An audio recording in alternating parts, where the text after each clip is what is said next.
بسم اللہ الرحمن الرحیم۔ بسم اللہ الرحمن الرحیم۔ الحمد لأہلہ والصلاة علی اہلہا۔ عزیز طلبہ، السلام علیکم ورحمۃ اللہ وبرکاتہ۔ امید ہے آپ سب خیریت سے ہوں گے۔ شرح الامہ اول درس نمبر 86 میں قاعدہ امکان کے اندر استقرار کی شرط ہے، اس پر گفتگو ہونے والی ہے۔ حیض کی بحثوں میں قاعدہ امکان کے متعلق گفتگو ہو چکی ہے۔ اب اس قاعدہ امکان میں استقرار کی شرط ہے، اس پر بحث ہونے والی ہے۔ استقرار کا معنی اور مفہوم بھی بیان ہوگا، اس کے موارد بھی بیان ہوں گے۔ اس کے اندر ایک اصطلاح آئی ہے ایام استظہار، تو اس کا معنی اور مفہوم بھی بیان ہوگا۔ ایام استظہار کے متعلق نظریات اور روایات بھی پیش کی جائیں گی۔ تو سب سے پہلے قاعدہ امکان میں استقرار کی شرط ہے، اس کے متعلق عبارت کو دیکھ لیتے ہیں۔ فرمایا وَإِنَّمَا يُعْتَبَرُ الْإِمْكَانُ بَعْدَ اسْتِقْرَارِهِ فِيمَا يَتَوَقَّفُ عَلَيْهِ كَأَيَّامِ الْإِسْتِظْهَارِ فَإِنَّ الدَّمَ فِيهَا يُمْكِنُ كَوْنُهُ حَيْضًا إِلَّا أَنَّ الْحُكْمَ بِهِ مَوْقُوفٌ عَلَى عَدَمِ عُبُورِ الْعَشْرَةِ وَمِثْلُهُ الْقَوْلُ فِي أَوَّلِ رُؤْيَتِهِ مَعَ انقطاعه قبل الثلاثة۔ بے شک امکان معتبر ہوتا ہے جب وہ امکان مستقر ہو جائے، اور یہ استقرار پر موقوف ہونا اس صورت میں ہے جب حیض کا حکم لگانا اس استقرار پر موقوف ہو۔ وَإِنَّمَا بے شک یعتبر الامکان امکان اس وقت معتبر ہوتا ہے بعد استقرار ہی جب وہ امکان مستقر ہو جائے، یعنی امکان استقرار اور مستقر ہونے کے بعد معتبر ہوتا ہے۔ ان موارد میں جہاں پر امکان موقوف ہو اور حیض کا حکم لگانا موقوف ہو علیہ استقرار پر، تو جن موارد میں حکم حیض استقرار پر موقوف ہوتا ہے، ان صورتوں میں استقرار کے بعد امکان معتبر ہوگا۔ اس کی مثال کیا ہے؟ کَأَيَّامِ الْإِسْتِظْهَارِ، جیسے استظہار کے ایام ہیں۔ استظہار کے ایام وہ دن ہیں جن میں عورت عبادت کو ترک کر دیتی ہے تاکہ واضح ہو جائے کہ یہ خون حیض تھا یا نہیں۔ اگر معلوم ہو گیا کہ حیض نہیں تھا تو پھر نمازوں کی قضا کرے گی، اور اگر معلوم ہوا کہ حیض تھا تو پھر نمازوں کی قضا نہیں ہوگی۔ ہمارے استاد مرحوم علامہ سید حبدار نقوی صاحب اس کا ترجمہ ایام استظہار کا واضح کرنے کے لیے فرماتے تھے احتیاط کے ایام، جہاں تک مجھے یاد پڑتا ہے، یعنی ان دنوں میں وہ احتیاطاً عبادت کو ترک کرتی ہے تاکہ بعد میں جب واضح ہوگا کہ وہ حیض تھا تو پھر تو وہ عبادت ویسے ہی اس پر حرام تھی، کیونکہ حیض میں نماز نہیں پڑھی جا سکتی، اور اگر واضح ہو جائے کہ وہ حیض نہیں تھا تو پھر بعد میں ان کی قضا کرے گی۔ کَأَيَّامِ الْإِسْتِظْهَارِ، جیسے احتیاط کے ایام ہیں جن میں وہ احتیاطاً نماز کو ترک کرتی ہے۔ فَإِنَّ الدَّمَ فِيهَا يُمْكِنُ كَوْنُهُ حَيْضًا، تو یہ جو ایام استظہار ہوتے ہیں ان میں ممکن ہوتا ہے کہ وہ حیض ہو۔ إِلَّا أَنَّ الْحُكْمَ بِهِ مَوْقُوفٌ عَلَى عَدَمِ عُبُورِ الْعَشْرَةِ، لیکن ان میں حیض ہونے کا حکم لگانا موقوف ہوتا ہے کہ وہ خون 10 دن سے تجاوز نہ کرے، کیونکہ خون ایام استظہار میں ممکن ہے کہ حیض ہو اور ممکن ہے کہ وہ حیض نہ ہو، مگر یہ کہ حیض ہونے کا حکم لگانا موقوف ہوتا ہے اس بات پر کہ خون 10 دن سے تجاوز نہ کرے۔ اور ایام استظہار کی طرح ہے، مثلہ یعنی اسی کی طرح ہے، سابقہ مثال ایام استظہار کی طرح ہے، القول فی اول رؤیتہ، جب لڑکی پہلی مرتبہ خون دیکھتی ہے، مع انقطاعہ قبل ثلاثۃ، جبکہ وہ خون منقطع ہو جائے 3 دن سے پہلے۔ تو پھر جناب علی جب پہلی مرتبہ خون دیکھے اور 3 دن سے پہلے ختم ہو جائے تو پھر وہ حیض تو نہیں ہوگا، تو اس میں بھی موقوف ہے کہ اگر وہ 3 دن مکمل ہوتے ہیں تو وہ حیض ہو جائیں گے، اور اگر 3 دن سے پہلے ختم ہو جاتا ہے تو وہ حیض نہیں ہوگا، تو اس کو بھی وہ کیا کرے گی، اس کا امکان موقوف ہوگا کہ بعد میں کیا ظاہر ہوتا ہے۔ یعنی بعض موارد میں اگر خون کے حیض ہونے کا احتمال ہو تو اس خون پر حیض ہونے والا حکم لگایا جائے گا، جیسے وہ خون جس کو معین عادت والی عورت دیکھتی ہے، صاحب عادت وقتیہ اور عددیہ، یعنی اس کی وقت کے لحاظ سے بھی عادت معین ہے، عدد کے لحاظ سے بھی، ہر مہینے میں اپنی عادت کے پہلے دن خون دیکھے گی، اگرچہ اس میں حیض والی علامات نہ بھی ہوں گی، تب بھی اس کے حیض ہونے کا حکم لگائے گی۔ یہی وجہ ہے کہ فقہا فرماتے ہیں صاحب عادت وقتیہ اور عددیہ جب اپنے ایام عادت کے پہلے دن خون دیکھے تو اسے عبادت ترک کر دینی چاہیے۔ یہاں پر حکم حیض موقوف نہیں ہے اس بات پر کہ یہ خون 3 دن پے در پے خارج ہو، دوسرے لفظوں میں حیض کا حکم لگانا موقوف نہیں ہے اس تکرار امکان پر، کیونکہ جس کی عادت ہے وقت کے لحاظ سے بھی اور عدد کے لحاظ سے بھی کہ وہ مہینے کے شروع میں مثلا 7 دن خون دیکھتی ہے، 6 دن خون دیکھتی ہے، اور عدد بھی 6 یا 7 دن اس کا معین ہے، تو جو ہی خون دیکھے گی تو پھر اس کا وہ حیض شمار ہو جائے گا، اور اس کا حیض کا حکم لگانا اس اقرار امکان پر موقوف نہیں ہے۔ لیکن بعض موارد ایسے ہیں کہ خون پر حیض کا حکم لگانا موقوف ہے اس بات پر کہ اس کا حیض والا امکان اس سے قرار پکڑ جائے، ثابت ہو جائے، جب تک وہ امکان متزلزل رہے تو حیض والا حکم نہیں لگایا جائے گا۔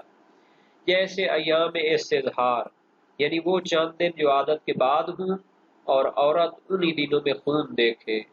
اگر ایک عورت کی عادت 7 دن تھی، جب اس کا خون 8ویں دن جاری رہے، اس کے بعد بھی جاری رہے، اب 7 دن کے بعد والا خون ممکن ہے کہ حیض ہو، ممکن ہے کہ حیض نہ ہو، یہاں تک کہ جب تک امکان مستقر نہ ہو جائے تو اس وقت تک حیض والا حکم نہیں لگایا جائے گا۔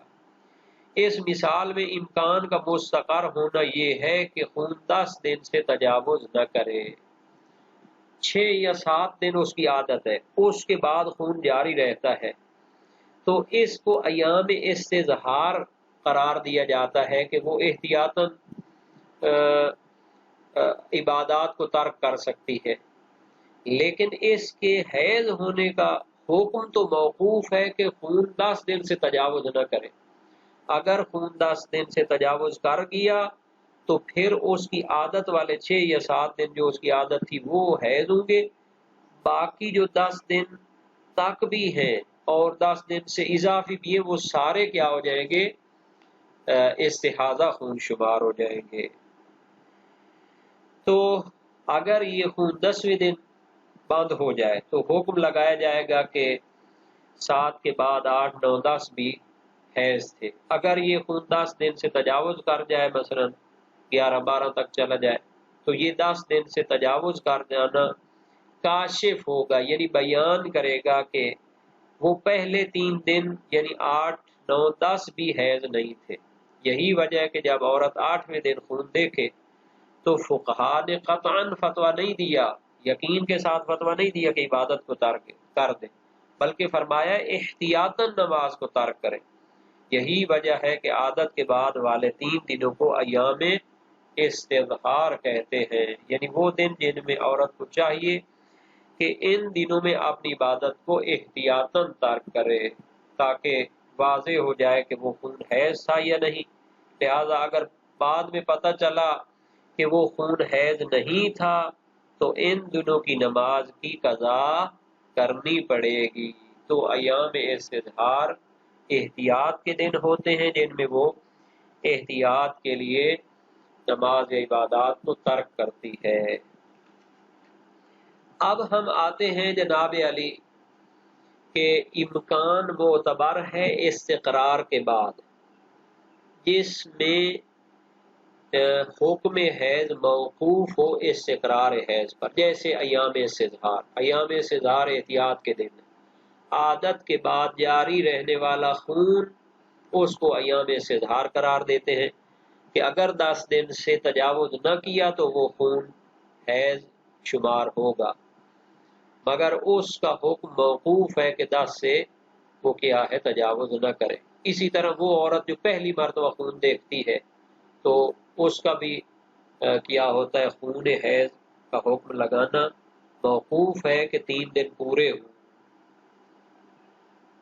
اب ہم آتے ہیں کہ جناب علی یہ جو انہوں نے کہا ہے ایام استظہار کہ وہ انتظار کرے کہ معاملہ کس طرف جاتا ہے، تو ایک تو اس کے 2 مورد ہو گئے۔ ایک تو جب خون عادت سے تجاوز کر جائے اور اس میں حیض کی صفات بھی ہوں تو اس کے حیض ہونے کا حکم نہیں لگایا جائے گا، کیونکہ احتمال ہے کہ اگر تجاوز کر گیا 10 دن سے تو وہ استحاضہ ہوگا، تو پھر اسے انتظار کرنا چاہیے کہ آیا 10 دن سے تجاوز کرتا ہے یا نہیں کرتا۔ تو یہ انتظار اور یہ احتیاط اور یہ استظہار جو ہے اس کو کہتے ہیں ایام استظہار۔ اگر تجاوز کر جائے تو پھر وہ عادت سے زیادہ جو تھا وہ حیض نہیں تھا۔ اور دوسرا جو پہلی مرتبہ خون دیکھتی ہے اس کو مبتدیہ بھی کہتے ہیں، تو اس میں بھی ہے کہ 3 دن متوالی جاری رہے تو پھر وہ خون حیض شمار ہو جائے گا، اور اس کے لیے بھی پھر انتظار اور استظہار ضروری ہے۔ اگر وہ پے در پے جاری نہ رہا تو حیض نہیں ہوگا۔ اس کے بارے میں ایک وضاحت کہ یہ ایام استظہار کے بارے میں علماء میں اختلاف ہے کہ جس کے ایام عادت گزر گئے اور خون جاری رہا، تو مشہور متأخرین کہتے ہیں کہ استظہار مستحب ہے، جیسا کہ یہ جو ہماری وسائل الشیعہ ہے اس میں جلد نمبر 2 صفحہ 49 پر ہے یا جناب علی 47 پر ہے، باب نمبر 13، جب کسی عادت والی عورت کا خون اپنی مقررہ عادت پر نہ رکے بلکہ جاری رہے تو اس کے لیے مستحب ہے کہ وہ 1، 2 یا 3 دن استظہار و انتظار کرے، اس کے بعد استحاضہ کے احکام پر عمل کرے۔ تو یہ وسائل و شیعہ والے جو مؤلف ہیں اور عاملی صاحب، انہوں نے مستحب کا فتویٰ دیا ہے۔ مجمع الفائدۃ والبرہان علامہ مقدس اردبیلی کی کتاب ہے، معتبر محقق ہلی کی ہے، ذخیرۃ المعاد محقق سبزواری کی ہے جناب۔ یہ استظہار کرنے یا نہ کرنے کے درمیان تخییر دیتے ہیں، یعنی اس کی مرضی ہے، اور شیخ توسی، ابن ادریس ہلی، سید مرتضی، ابن حمزہ اور علامہ ہلی استظہار کو واجب قرار دیتے ہیں۔ اور پھر اختلاف ہے استظہار کے بارے میں، 1 دن ہو، 2 دن ہو، 3 دن ہو، یا عادت کے بعد جتنے بھی دن ہیں 10 دنوں تک وہ سارے استظہار کریں۔ تو اس میں بھی روایات کے اختلاف کی وجہ سے اختلاف پایا جاتا ہے۔ روایات جو دلالت کرتی ہے کہ اس سے اظہار ہونا چاہیے. مرسلہ ابن مغیرہ، یہ اس کا نام ہے عبداللہ بن مغیرہ، اور یہ صفحہ 48 پر مسائل الشریعہ میں ہے. امام صادق علیہ السلام سے اذا کانت ایام المرات عشرہ لم تستظہر، اگر تو ایک عورت کے جو ہے نا جی ایام حیض ہی 10 ہیں تو اس کے لیے تو ایام استظہار نہیں ہوگی. فاذا کانت اقل استظہرت، اگر اس کے ایام عادت کم ہیں تو پھر اگر خون جاری رہے تو باقی میں وہ استظہار کرے. یونس بن یعقوب کی روایت امام صادق علیہ السلام سے فرمایا تجلس النفساء ایام حیض التي كانت تحیض ثم تستظہر وتغتسل وتصلی. یہ اس عورت کا بچہ پیدا ہوا ہے، وہ ایام عادت، ایام حیض جو اس کی تھے اس میں وہ کیا کرے گی، اپنی نماز وغیرہ عبادت کو چھوڑ دے، کیونکہ نفاس کا بھی حکم حیض کی طرح ہوتا ہے. پھر وہ اس سے اظہار کرے، اگر بعد میں بھی خون جاری رہتا ہے عادت کے بعد تو پھر وہ اس سے اظہار کرے اور غسل کرے اور نماز پڑھے. اچھا، وہ روایات جو اس سے اظہار کے ایک دن ہونے پر دلالت کرتی ہیں، موثق اسحاق بن جریر ہے امام صادق علیہ السلام سے. یہ ساری روایات جو ہے باب نمبر 13 میں پائی جاتی ہیں، تو ان کو دیکھا جائے مسائل و شریعہ میں ان کا ترجمہ بھی موجود ہے. مرسل داؤد مولا ابی البغرہ امام صادق علیہ السلام سے تستظہر بیوم ان کان حیضها دون 10 ایام.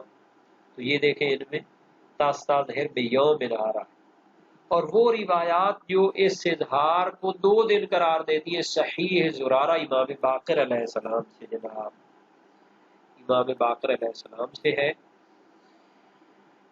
وہ 2 دن قرار دیتے. قلت لو النفساء متى تصلی، یہ نفاس والی عورت کب نماز پڑھے؟ فرمایا تقعد بقدر حیضها وتستظہر بیومین، حیض والی مدت تو اس کا نفاس شمار ہوگا، 2 دن وہ اس سے اظہار کر لے. یہ جو نفاس والی روایت تھی جناب علی، پہلے بھی آئیے یونس بن یعقوب کی اور یہ زرارہ کی، یہ نفاس کے باب نمبر 3 میں ہے.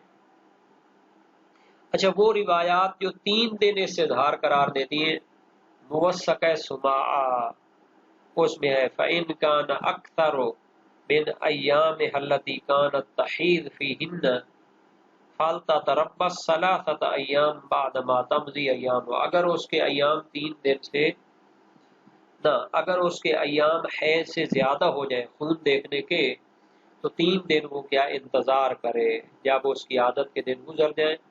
اور وہ روایات جو 1 یا 2 دن اس اظہار کو قرار دیتی ہیں او درمیان میں لگا ہوا ہے. زرارہ کی روایت امام باقر علیہ السلام سے عن الطامث تقعد بعدد ایامها کیف تصنع، ایک عورت ہے کہ جو اپنی عادت پوری کر چکی ہے، اب وہ کیا کرے اگر اس کا خون جاری رہتا ہے. قال تستظہر بیوم او یومین، 1-2 دن وہ کیا کر لے، احتیاط اور استظہار کر لے، بعد میں مستحاضہ ہے. وہ روایات جو 2 یا 3 دن قرار دیتی ہیں اس اظہار کو صحیح ہے سعید بن یسار امام صادق علیہ السلام سے ان المرأة تحیض ثم تطہر وربما رأت بعد ذلك الشیء من الدم الرقیق بعد اغتسال من طہر، ایک عورت ہے حیض اس کو آتا ہے پھر پاک ہو جاتی ہے، پھر غسل کرنے کے بعد کچھ رقیق خون یعنی بہت گاڑھا نہیں ہے وہ خون دیکھتی ہے. فرمایا تستظہر بعد ایام بیوم و 3 ثم تصلی، اپنے ایام حیض کے بعد 2-3 دن احتیاط سے اظہار کر لے پھر نماز پڑھے. وہ روایات جو 1-2 یا 3 دن اس اظہار کے قرار دیتی ہیں صحیح بزنتی ہے امام رضا علیہ السلام.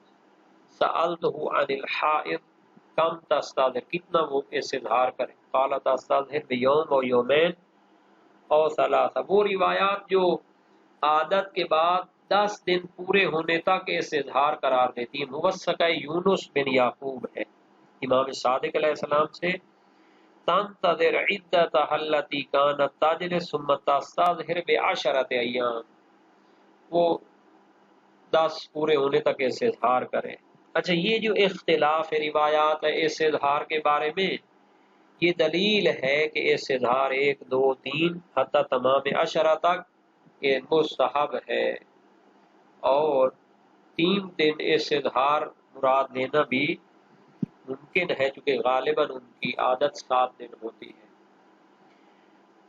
اچھا جی، یہ اس وقت ہے جب اس کو گمان ہو کہ خون 10 دن سے پہلے یا 10 دن پر ختم ہو جائے گا۔ اگر اس کو علم ہو کہ 10 دن سے تجاوز کر جائے گا تو پھر وہ عادت کو حیض قرار دے، باقی کو استحاضہ قرار دے۔ اس کی موثقہ اسحاق بن جریر دلیل ہے امام صادق علیہ السلام سے، اور موثقہ عبداللہ بن سنان بھی امام صادق علیہ السلام سے ہے، اور یہ جو روایات ہیں باب حیض 3 اور باب استحاضہ 1 میں پائی جاتی ہیں۔